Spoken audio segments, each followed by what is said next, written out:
কাফের ইহুদি খ্রিস্টানদের কথা বলে কি করবেন? আমার আমার পরিবারের, আপনার পরিবারের, সমাজের ঈমান আমলের অবস্থা অনেক নাজুক। ঈমান আমলকে যদি সম্পদ হিসেবে ধরে রাখা হয়, গণেন তো দেখি কার কাছে কতটুকু ঈমান আমলের সম্পদ আছে। প্রত্যেক ঘরে ঘরে যদি আমরা বিচার করতে যাই, আমরা যদি গণনা করতে যাই, ঈমান আমলের সম্পদ আমাদের মাঝে নাই। এখন যদি পৃথিবীর সকল মুসলমানদেরকে হত্যা করার জন্য কাফের মুশরিকরা লেগে পড়ে, কতজন মুসলমান আছে জিহাদে ঝাঁপিয়ে পড়বে? নিজের পেট বাঁচানোই বড় কথা। এভাবে ষড়যন্ত্র করে করে মুসলমানদের ঈমানকে হারা করা হচ্ছে। যুক্তি দিয়ে, বুদ্ধি দিয়ে মুসলমানকে বোঝানো হচ্ছে, বিভিন্ন আকীদা ভাবে নষ্ট করে মুসলমানকে বোঝানো হচ্ছে, মুসলমানদের ঈমানকে নষ্ট করা হচ্ছে, রাসূলুল্লাহ সাল্লাল্লাহু আলাইহি সাল্লামের ভালোবাসা থেকে দূরে সরানো হচ্ছে। আজকের আলোচনার বিষয় ছিল হাদিসে রাসূলুল্লাহ সাল্লাল্লাহু আলাইহি সাল্লাম। আজকে এখন আপনাদেরকে আমি অনেক বড় একটি হাদিস শোনাবো। কখনো তো এভাবে হাদিসের ক্লাসে বসেন নাই। যখন যারা এসেছেন মসজিদে তারা অনেক ভাগ্যবান, যারা খুব তাড়াতাড়ি মসজিদে এসেছেন তারা অনেক ভাগ্যবান, অনেক ভাগ্যবান।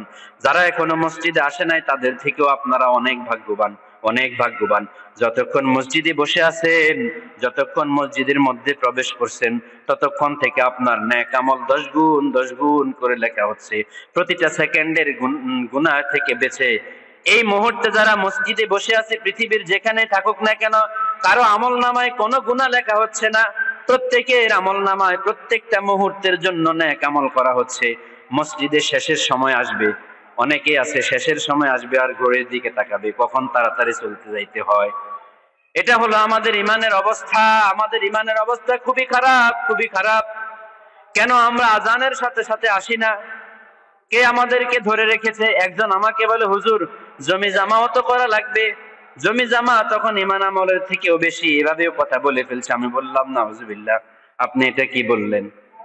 যে আল্লাহ আপনাকে রিজিক দিবে সে আল্লাহর সাথে সম্পর্ক না রেখে আপনার রিজিক কিভাবে বরকত হবে? আপনার জমিতে যদি 100 মণ ধান হয়, সেটা দেখা যাবে 1 মাসেও শেষ হয়ে যেতে পারে। কিন্তু কোন ইমানদারের জমিনে 10 মণ দিয়ে সে 10 বছরও চালায় যাইতে পারে। বরকত তো আল্লাহ তাআলার কাছে। আপনার কাছে 100 কোটি টাকা আছে, 100 কোটি টাকা আপনার কতটুকু বরকত দিবে জানি না। কেউ প্রতিদিন 100 টাকা করে কামায়, খায় আর ঢেকুর দেয়, বলে আলহামদুলিল্লাহ। এই দুইটার মধ্যে অনেক শান্তি। আপনি তো খাসি ছাড়া খান না, বড় বড় চিংড়ি মাছ ছাড়া খান না, বড় বড় মাছ ছাড়া খান না, কোটি টাকার মালিক, কিন্তু আপনি একদিনও খাবারের শেষে ঢেকুর দিয়ে আলহামদুলিল্লাহ বলতে পারেন না। সুখ শান্তি একমাত্র ইসলামিক জীবনের মধ্যে, একমাত্র মুসলিম জীবনের মধ্যে, একমাত্র ঈমান আমলের মধ্যেই সুখ।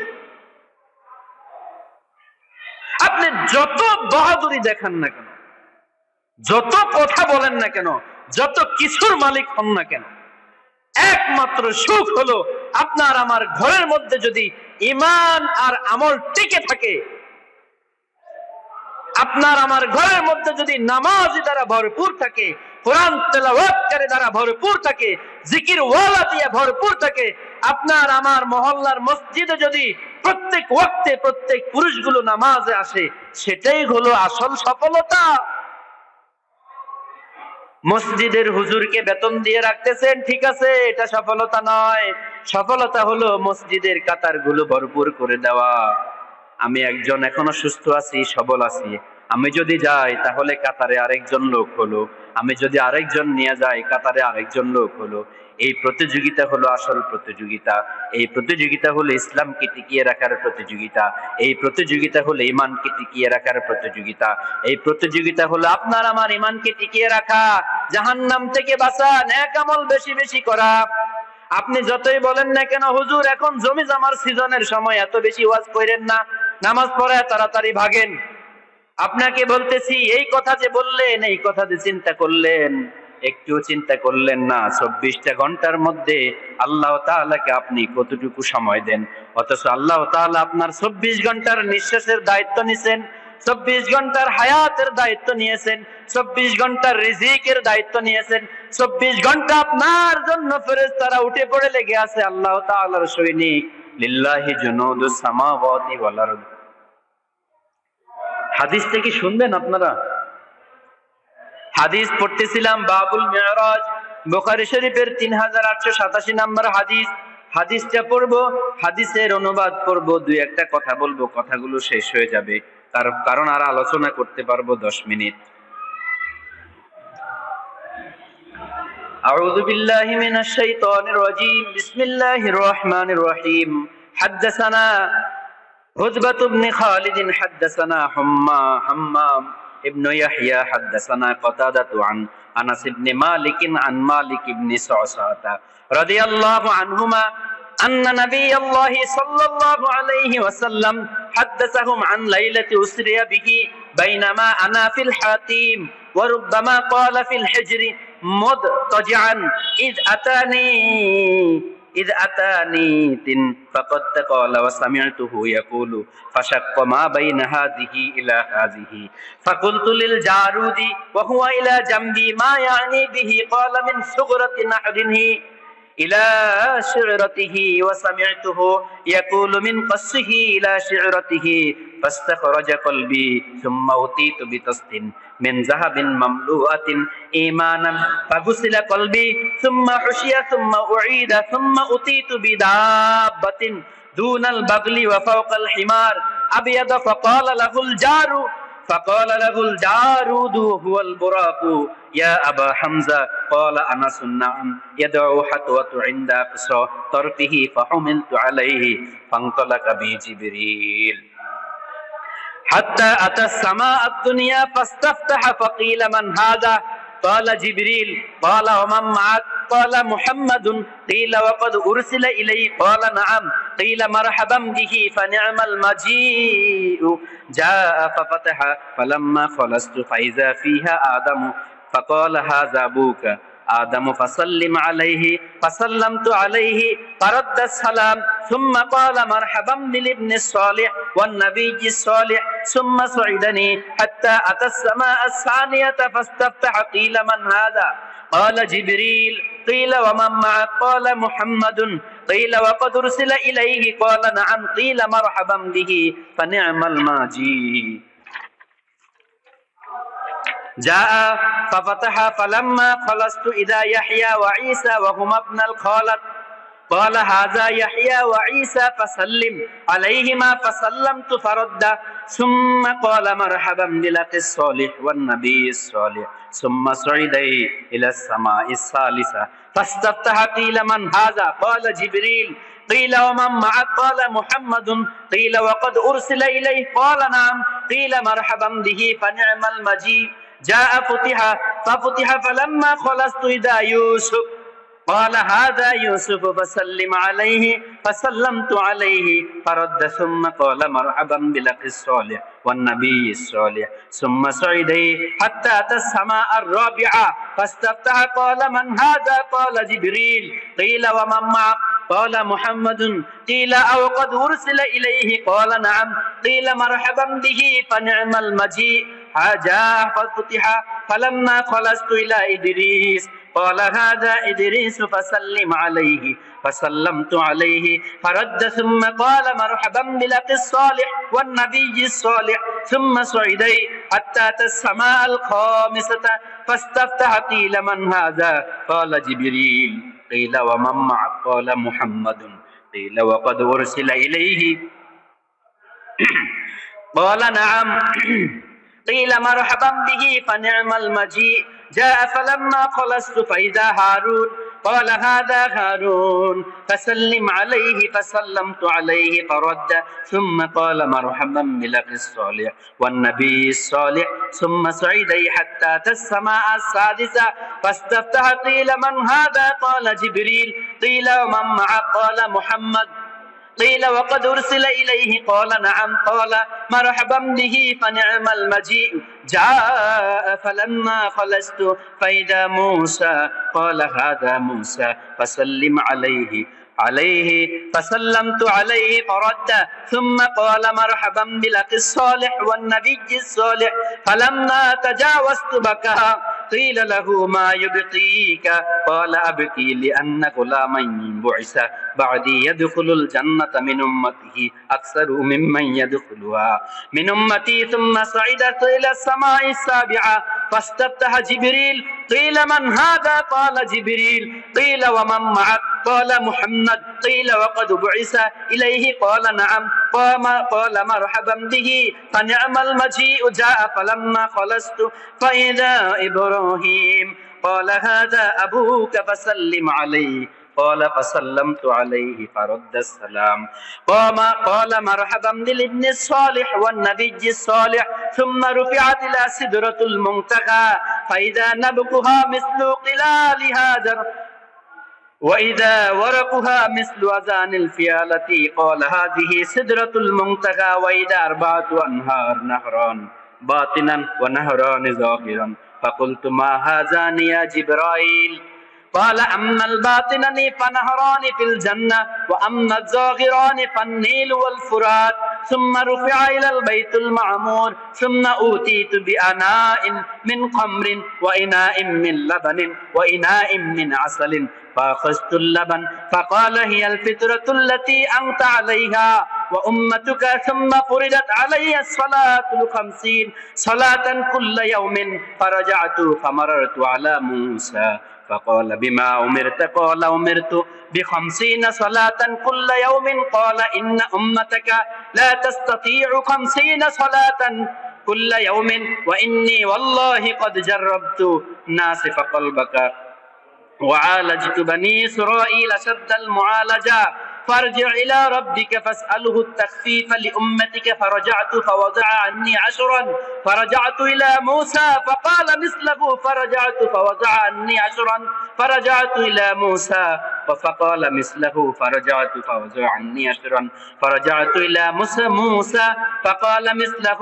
فرجعت فأمرت ب10 صلوات كل يوم فرجعت فقال مثله فرجعت فأمرت ب5 صلوات كل يوم فرجعت إلى موسى فقال بما أمرت قلت أمرت ب5 صلوات كل يوم قال إن أمتك لا تستطيع 5 صلوات كل يوم وإني قد جربت الناس قبلك وعالجت بني إسرائيل أشد المعالجة فارجع إلى ربك فاسأله التخفيف لأمتك قد سألت ربي حتى استحييت ولكني أرضى أو سلموا قال فلما جاوزت ندى مناد أمضيت فرضيت فكفت عن عبادتي বলেন আলহামদুলিল্লাহ। অনেক বড় একটা হাদিস পড়ে শোনালাম। আপনারা যে হাদিস পড়ার পরে সুবহানাল্লাহ আলহামদুলিল্লাহ বলবেন সেটাই তো ভুলে গেছেন। কখনো তো এভাবে হাদিস শুনেন না, তাই না? কোরআন তো শুনছেন অনেক। এই হাদিসটা হলো মিরাজের যে 3887 নম্বর হাদিস বলছিলাম, এই হাদিসটা সেটা আমার ইচ্ছা ছিল যে পড়ে শোনাবো। রাসূলুল্লাহ সাল্লাল্লাহু আলাইহি সাল্লাম বলেন, আচ্ছা আগে আপনাদের কি মিরাজের বিষয়ে বলি। আপনারা অবশ্যই শুনছেন আইনস্টাইন, যাকে বিজ্ঞানের কর্ণধার বলা হয়, বিজ্ঞানীদের কর্ণধার, জার্মান ইহুদি আইনস্টাইন। সেখান থেকে হিটলার ভাগায় দেওয়ার পরে আমেরিকায় চলে গেছে। সে এই সময়ের মেরাজের যে বিষয়টা সময় কিনে সে বলেছে যে আলোক রশ্মির গতি হলো প্রতি সেকেন্ডে 1,86,000 মাইল। আলোক রশ্মি, আলো দেখেন না কত দ্রুত গতিতে যায়, লাইট মারলে একবারে অনেক দূর পর্যন্ত। এটার গতি হলো প্রতি সেকেন্ডে 1,86,000 মাইল, প্রায় 1,86,000 কিলোমিটার, প্রায় 3 লক্ষ মাইল। কয় লক্ষ মাইল? আলোর গতি। তো সে বলছে এই গতিতে যদি কোনো কিছু চলে, কোনো মানুষও যদি চলে, তাহলে তার জন্য সময় বন্ধ হয়ে যায়। সময়, যে সময় নিয়ে আপনি কাজ করতেছেন 24 ঘন্টা 12 ঘন্টা, এগুলো তো কিছু না। এগুলো কিছু? একটু চিন্তা করেন, এই হলো পৃথিবী, এই হলো মঙ্গল, বুধ, শনি, শুক্র, বৃহস্পতি, চাঁদ, সূর্য, এরকম হাজার হাজার নক্ষত্র আছে না? আপনি না পৃথিবী একটার মধ্যে থাকতেছেন, ওই কোনায় এক জায়গায় নাঙ্গলকোট উপজেলায়। পৃথিবীটা অনেক বড়, কিন্তু এতটুকু। হাজার হাজার স্যাটেলাইট পৃথিবীর উপরে আছে, বাহিরে থেকে তারা পৃথিবীকে অবলোকন করতেছে, স্যাটেলাইট দিয়ে ছবি তুলে দিচ্ছে। হ্যাঁ, আপনি যদি গুগলে সার্চ দেন যে এখান থেকে ঢাকা যাওয়ার রাস্তা জাম আসেনি, এটা কে দেখায় আপনাকে? ওখান থেকে নেটওয়ার্কিং এর মাধ্যমে যে ইন্টারনেট ইউজ করেন সেখান থেকে হয়। শুনছেন না এসব কথা? বর্তমান জামানায় মেরাজকে বিশ্বাস করা সহজ। বিজ্ঞান আগে আসে নাই, কোরআন আগে আসছে। প্রত্যেক নবীর উপরে কোনো না কোনো মুজিজা ছিল। যেমন মুসা আলাইহিস সালামকে ফেরাউন বলছিল, তুমি যদি কিছু মুসা আলাইহিস সালাম বলছে, আমি যদি কিছু একটা করে দেখাই তাহলে কি তুমি বিশ্বাস করবে আল্লাহ আছে? তখন ওই যে লাঠি সাফ হয়ে গেল। ঈসা আলাইহিস সালাম মৃত মানুষকে জীবিত করতেন, অসুস্থ ব্যক্তিদেরকে হাত বুলাই দিলে ভালো হয়ে যেত, ঠিক না? সালেহ আলাইহিস সালামের ছিল, দাউদ আলাইহিস সালাম লোহাকে ধরলে নরম হয়ে যেত, সুলাইমান আলাইহিস সালাম হাওয়ায় উঠতে পারতেন, জিন ইনসান সকল পশু পাখি তার কথা শুনতো। এক এক নবীকে আল্লাহ তাআলা এক এক রকম মুজিজা দিয়েছেন মানুষকে বিশ্বাস করার জন্য, যে এটা আসলে আসল জিন্দেগি না, এর পরে যে একটা জিন্দেগি আছে এটা সত্য, আছে একটা জিন্দেগি। আমাদের নবীজির সবচাইতে বড় মুজিজা হলো কোরআন মাজিদ। 1500 বছর ধরে যেভাবে আছে এভাবে টিকে আছে। পৃথিবীতে কত ক্ষমতাধর কত কিছু আসলো, কারোই সামর্থ্য হয় না এটাকে চেঞ্জ করে নেওয়া, মানে এটাকে দিয়ে যে কিছু করবে, পরিবর্তন করবে। বরঞ্চ সারা পৃথিবী এই কোরআন মাজিদ থেকে উপকার নিছে, উপকৃত হয়েছে, রিসার্চ করে করে বিভিন্ন কিছু বের করছে। আপনারা তো শুনেন কিন্তু পড়ে তো জানেন না, তারপরে তো বুঝতেছেন, তাই না? তো এটা দিয়েই বিজ্ঞান বুঝতে পারছে। আল্লাহ তাআলা বলছে সুবহানাল্লাযী আসরা বিআবদিহি। এখনকার যারা তক্তা নামের বক্তা যারা বলে মেরাজ আসলে কিছু হয় নাই, স্বপ্নে হয়েছে, আমিও তো মাঝে মধ্যে স্বপ্ন দেখি আমি জান্নাতে গেছি।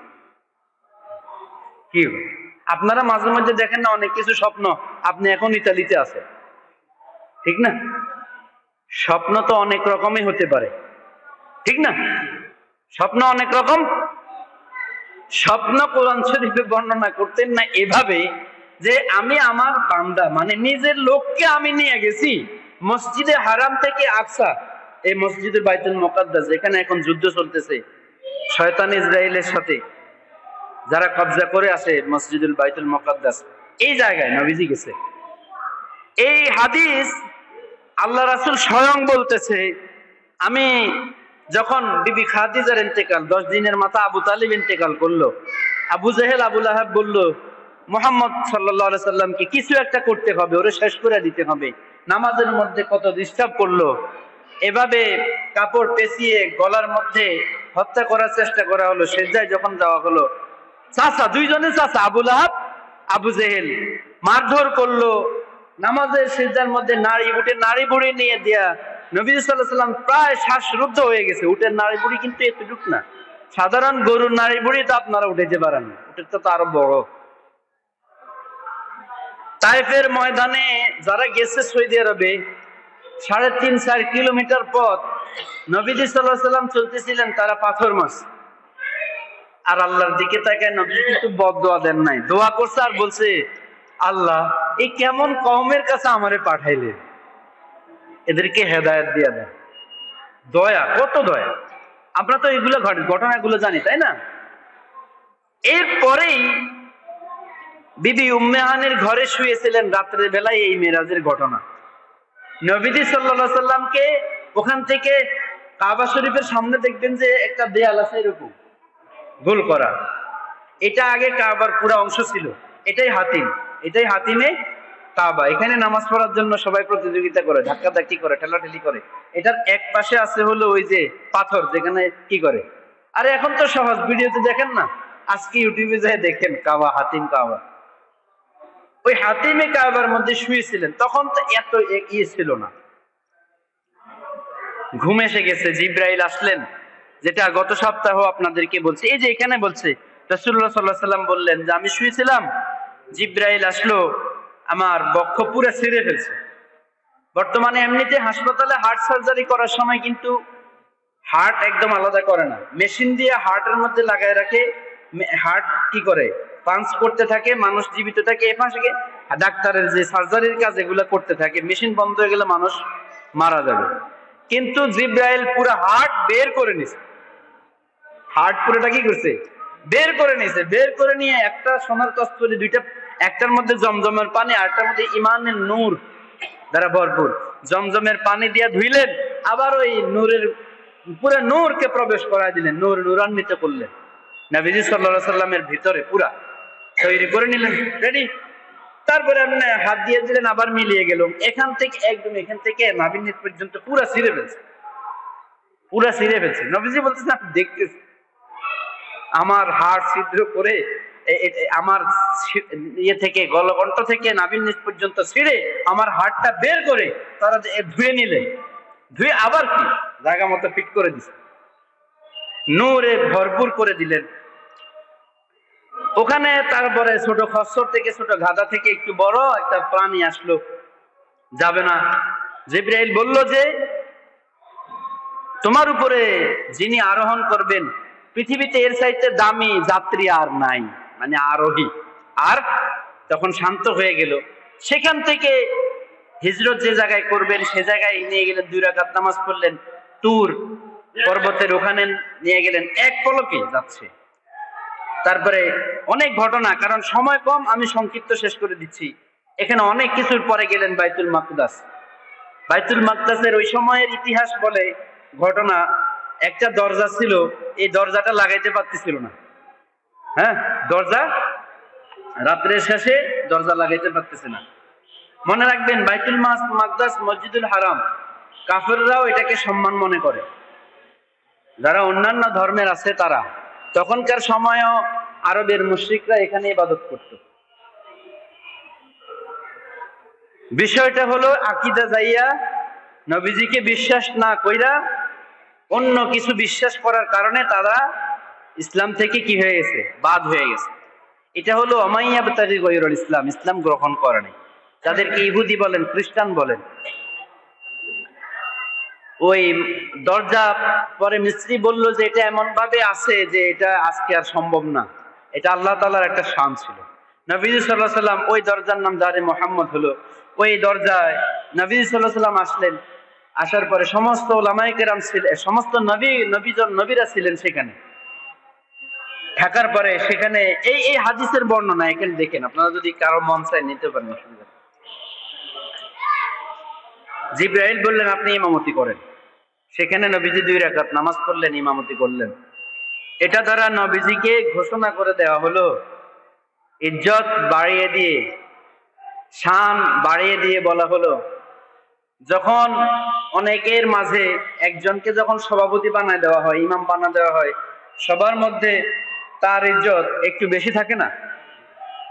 তার মানে এটা না যে মূসার ইজ্জত কম, ঈসার ইজ্জত কম, ইদ্রিস অন্যান্য নবীদের ইজ্জত কম, এটা মনে করা যাবে না। সবাই আল্লাহর নবী, কিন্তু ওনাদেরও নবী রাসূল হলেন আমাদের নবী হযরত মুহাম্মদুর রাসূলুল্লাহ সাল্লাল্লাহু আলাইহি ওয়াসাল্লাম। নবীদের নবী, রাসূলদের রাসূল। আমাদের তো নবী হযরত মুহাম্মদুর রাসূলুল্লাহ, আবার সকল নবীদের নবীও হযরত মুহাম্মদুর রাসূলুল্লাহ সাল্লাল্লাহু আলাইহি ওয়াসাল্লাম, সকল রাসূলদের রাসূলও হযরত মুহাম্মদ সাল্লাল্লাহু আলাইহি ওয়াসাল্লাম। আলহামদুলিল্লাহ বলেন না? এই মেরাজে অনেক সুন্দর সুন্দর ঘটনা, সময় কম, আপনারা আসছেন, অনেক ব্যস্ততা আপনাদের। তো নবীজি সেখান থেকে নামাজ পড়ার পরে বোরাকের দায়িত্ব শেষ। আল্লাহ তাআলার নিজ কুদরতে আল্লাহ তাআলা নবীজিকে নিয়ে গেছেন। নবীজিকে নিয়ে গেলেন একবারে প্রথম আসমানে। এই যে প্রথম আসমানে যাওয়ার পরে আসমানের ফেরেশতারা বলতেছে, মান হাযা, কে তুমি? এখানে অনেক বড় একটা ভদ্রতা শিখিয়ে দিলেন। কারো ঘরে যদি আপনি যাইতে হয়, তাহলে আপনাকে আগে একটু আওয়াজ দিতে হবে। হোক আপনার মায়ের রুম, বাবার রুম, ভাইয়ের রুম, ভাবির রুম, যারই দরজা হোক, আগে একটু কি করবেন? এটা ইসলামে কোরআন মাজিদে শুধু আয়াতে আছে, যখন কারো ঘরে যাবা তখন আওয়াজ দিবে, অনেক হাদিস আছে। আল্লাহ রাসূল যে আসবে সমস্ত ফেরেশতারা জানে না।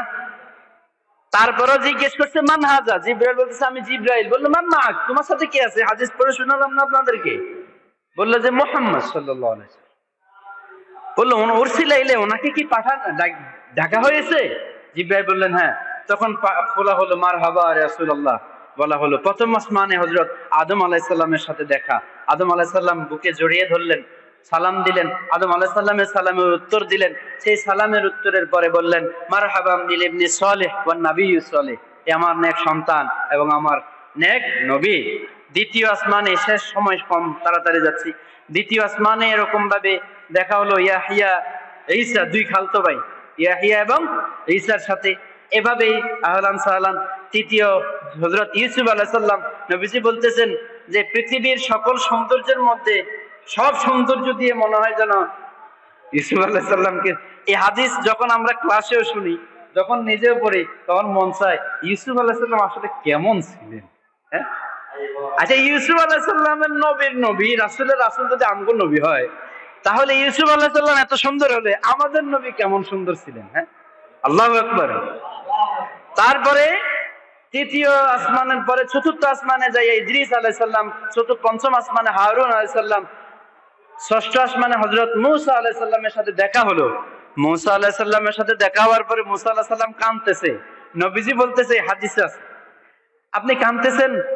বললে, এই নবী আমার পরে আইসা ওনার উম্মতের সংখ্যা জান্নাতে বেশি হবে, আমার উম্মতের সংখ্যা কম হবে। সুবহানাল্লাহ।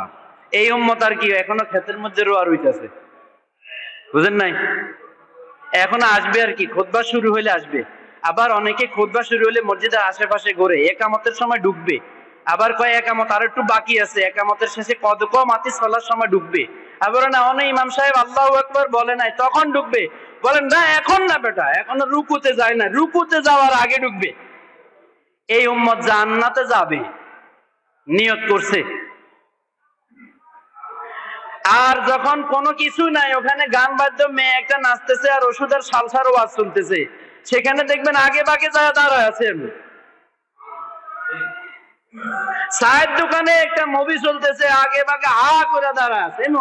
উম্মত জান্নাতে যাবে। ফেসবুকে সুন্দর সুন্দর দেখা যায়, লাইক দিচ্ছে, জানে না যে একটা সুন্দর মেয়েরা আপনি লাইক দেওয়ার সাথে সাথে আপনার কবিরা গুনাহ, একটা কবিরা গুনাহ, একটা লাইক একটা কবিরা গুনাহ। কি কবিরা গুনাহ এত সহজ হয়ে গেছে এখন, রাস্তায় সহজ, আমার জন্য, আপনার জন্য, সবার জন্য।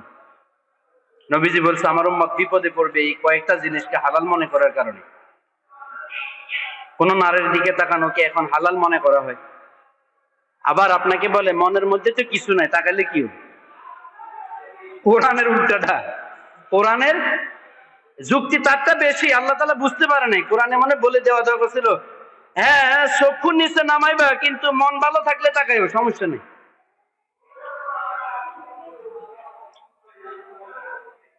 আফসোস, আমার আপনার বাড়ির মসজিদে এখন মানুষ নাই।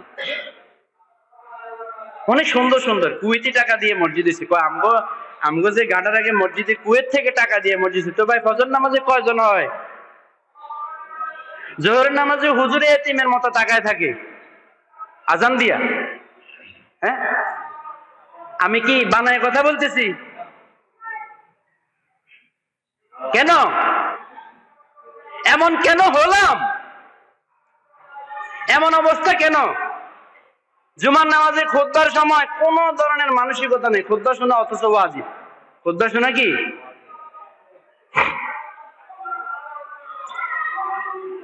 দিল অনেক খারাপ হয়ে গেছে আমার আপনার। আজকে আল্লাহর ভালোবাসার কথা বললে আপনার কাছে ওই রকম কিছু মনে হয় না, কিন্তু আগে এই আওয়াজ করার সাথে সাথে চোখে পানি চলে আসে। জাহান্নামের ওয়াজ বললে চোখে পানি চলে আসে, কবরে আযাবের কথা ভয় পেত। নবীজি এই মেরাজে অনেক ঘটনা ঘটেছেন। সময় শেষ, আল্লাহ তাআলা আমাদের সকলকে মাফ করে দিন, সবাই বলেন আমিন। এটা অনেক বড় আলোচনা ছিল। আল্লাহ তাআলা আমাদেরকে ঈমান আমলের সহিত চলার তৌফিক দিন, সবাই বলেন আমিন। আপনারাও আগে আসবেন না, ইলম থেকে মাহরুম হবেন, কিন্তু আমি আল্লাহর কাছে যাই বলবো, আল্লাহ আমি তো প্রস্তুতি নিয়ে গেছিলাম, এখন এরা শুনতে চায় না, আমি কি করব? আমি আমার দায়িত্ব, আমি এগুলো পড়ে আসছি, রিসার্চ করে আসছি, এতগুলো দায়িত্ব সুন্দর করে নিয়ে আসছি। এখন আপনারা আসবেন না, শুনবেন না, আমার তো কিছু করার নেই। আবার আমার এতে মনও খারাপ হয় না, ৩-৪ জন যে আসে, অনেকে মসজিদে ৩-৪ জন দেখে খারাপ লাগে। আমি কই যে 2 জন কথা শুনতেছে না, এটা আলহামদুলিল্লাহ, এটাই তো ইসলামের বিজয়। আল্লাহ তাআলা বলে দিয়েছেন নবীকে, আপনি ভয় পায়েন না, ফাযাক্কির, আপনি আলোচনা করতে থাকেন, যে আলোচনা সামিল হবে তার ঈমান বৃদ্ধি হবে।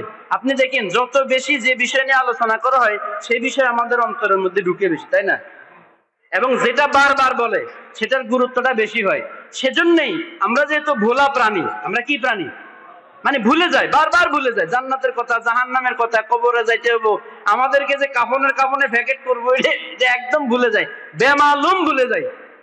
ভুলে না গেলে তো চায়ের দোকানে হা করে টেলিভিশনের তাকা থাকতাম না, মোবাইলের ভিডিওর দিকে তাকায় থাকতাম না, যাত্রার সাথে খারাপ ব্যবহার করতাম না, হক নষ্ট করতাম না। হ্যাঁ, মনে নাই দেখে তো আমি এটা করি, ভুলে যাই। সেজন্য আমাদেরকে ওলামায়ে কেরাম তৈরি করে দিয়েছেন আল্লাহ তাআলা, যে প্রত্যেক জুমাতে মাহফিলে কোরআনের আলোচনা, হাদিসের আলোচনা হবে, তোমরা শুনতে থাকবা।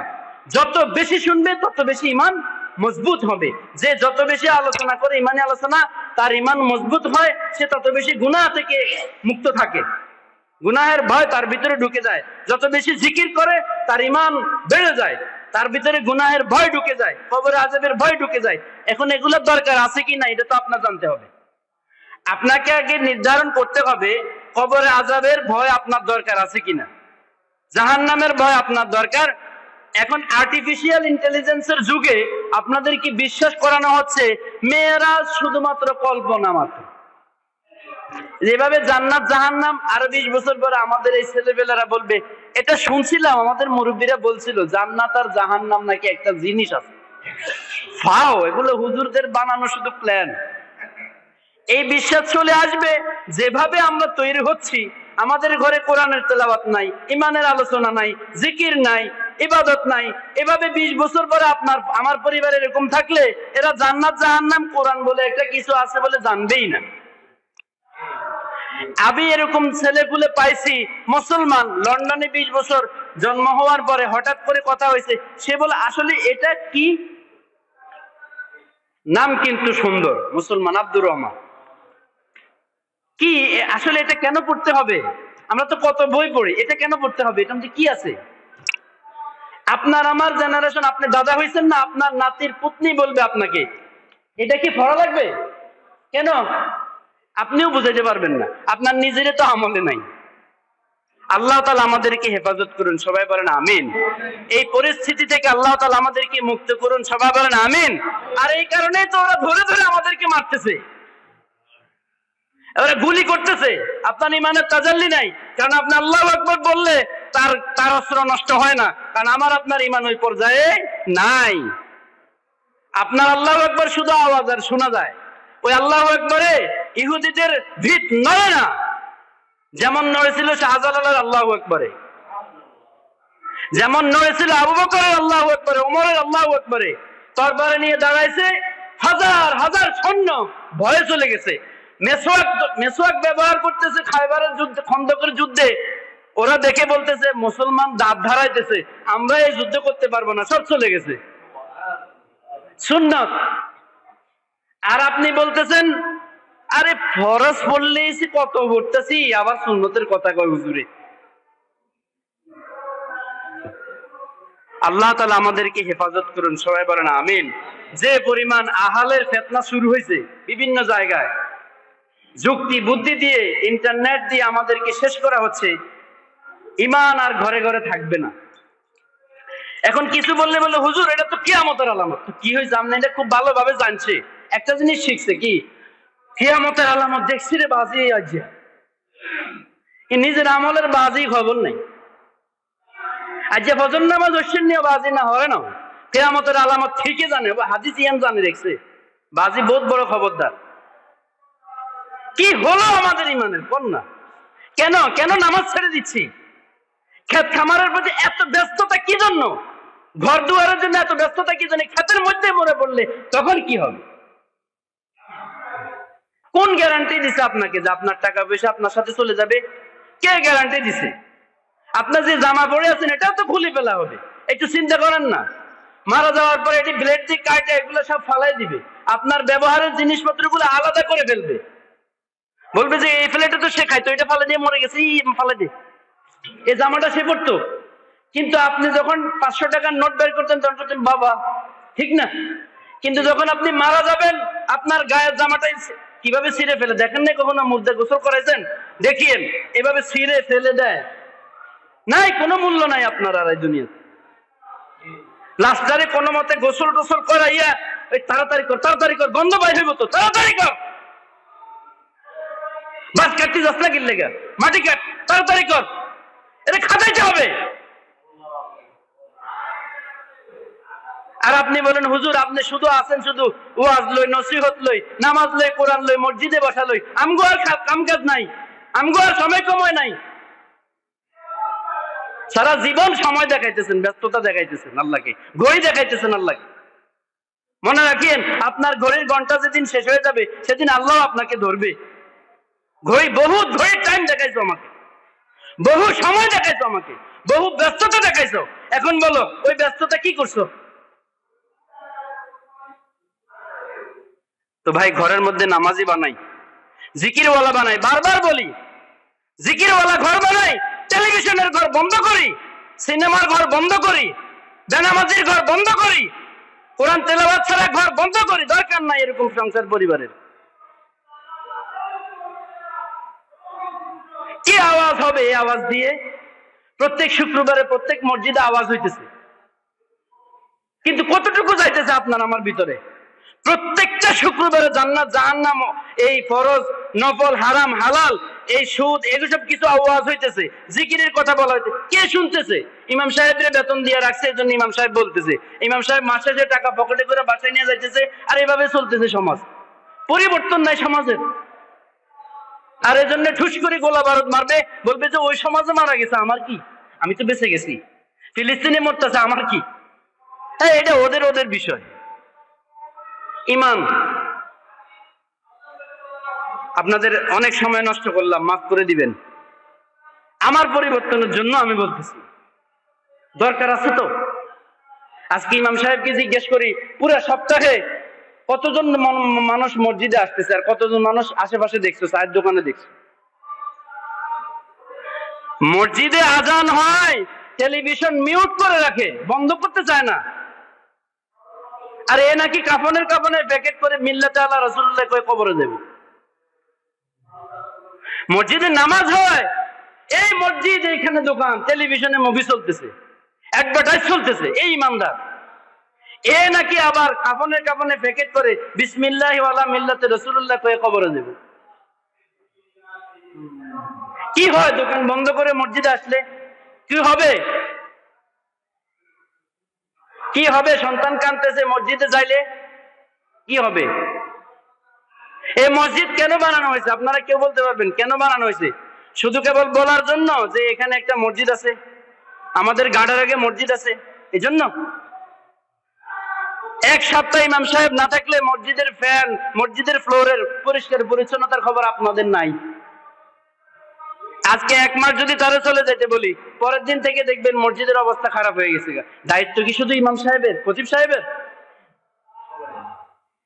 মসজিদ কিভাবে চলতেছে, কোন খরচ আসতেছে, বেতনের জন্য যদি ছুটাছুটি করা হয়, আগে যে দায়িত্ব ছিল, এত বারবার বাজারে যায় ভাই মসজিদের বেতনটা, ভাই মসজিদের বেতনটা, ভাই দেন না কিছু মসজিদ ভাই। অথচ এই ব্যক্তিরাই বলবে হুজুর কোনোদিন আমাদেরকে দান করার কথা বলে নাই, হুজুরকে ধরেন। কিয়ামতের দিন বলবে আমার তো টাকা ছিল, আমার তো মনে ছিল না, হুজুর তো কখনো আমাকে মনে করা যায় নাই, টাকা পয়সা মসজিদে দিলে আমার জন্য আখিরাতে দাঁড়াবে। প্রত্যেক শুক্রবারে, প্রত্যেকটা মাসে এই প্রতিষ্ঠানে একটা খরচ আছে না? আপনাদের মসজিদের প্রতি মায়া কতটুকু? নামাজে তো আসে না, মায়া হবে কোত্থেকে? এজন্য ভাই নিজের ঘরকে গুছাই, আমার ঘর আপনার ঘর, সকলকে আল্লাহ তাআলা হেদায়েত দিন। সবাই বলেন আমিন। ওয়া আখির দাওয়ানা আলহামদুলিল্লাহি রাব্বিল আলামিন। আসসালাতু ওয়াসসালামু আলা নাবিয়্যি ওয়া আসহাবিহি আজমাইন। যারা সুন্নাত পালন করেন।